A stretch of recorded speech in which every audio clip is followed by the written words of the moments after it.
What will humans look like in 1,000 years? Or 10,000? Not in the science fiction sense of glowing eyes or teleportation powers, but in the real, biological, and technological evolution of our species. Because the story of human evolution is still being written, and we are now not just characters in that story, we are becoming the co-authors. Let's begin with the basics. Evolution never stopped. Our DNA is still changing, adapting, selecting. But the pressure isn't coming from predators or climate anymore. It's coming from us, our choices, our environments, and increasingly, our technology. In the past, survival meant strength, speed, or resistance to disease. Now, survival might mean being able to thrive in cities, adapt to constant digital stimulation, or handle the long-term effects of processed food and screen-based social lives. Take, for example, our brains. The modern human brain has already shrunk slightly compared to ancient ancestors like Cro-Magnon. Not because we're getting dumber, but possibly because we're becoming more specialized. Outsourcing memory to smartphones, direction sense to GPS, and even emotional regulation to algorithms. Will future humans be even more cognitively streamlined? Perhaps with greater efficiency and less noise. Or consider the gut. Studies suggest we're losing microbial diversity, the bacteria that help digest food and regulate immunity, thanks to antibiotics, sanitation, and diets low in variety. Could future humans have weaker digestive systems or need synthetic microbiomes just to process nutrients? Now stretch the timeline.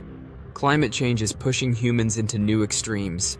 As temperatures rise and environments shift, future generations may evolve darker skin for increased UV protection in places once temperate, or develop physiological adaptations to heat and dehydration.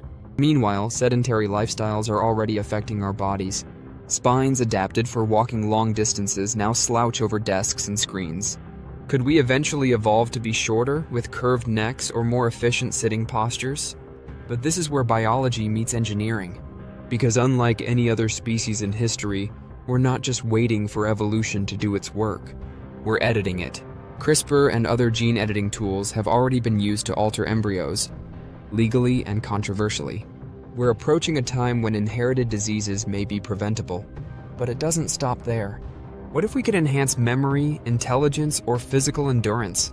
Create humans resistant to radiation for space travel? Or engineer babies to be taller, more symmetrical, more ideal? It's a Pandora's box. Once we open it wide enough, the definition of natural evolution blurs. And then there's the merging, not of genes, but of flesh and machine. Neuralink and other brain-computer interfaces are early steps toward fusing consciousness with technology.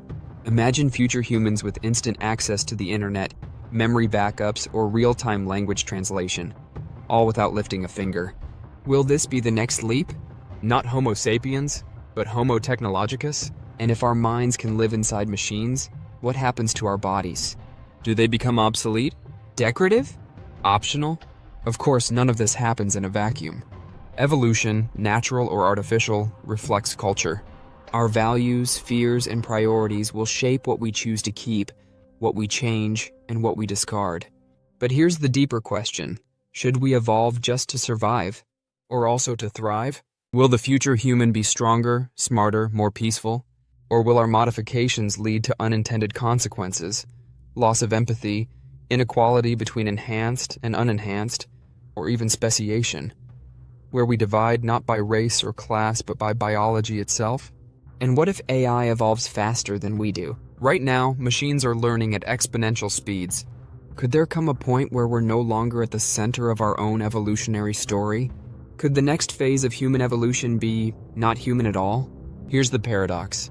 The more control we gain over our evolution, the more responsibility we carry. We are no longer passengers on nature's path, we're driving the vehicle. But are we wise enough to steer it? Because evolution used to be about survival of the fittest. Now it may be about survival of the wisest. And in that light, the future of human evolution isn't just about what we can become. It's about who we choose to be.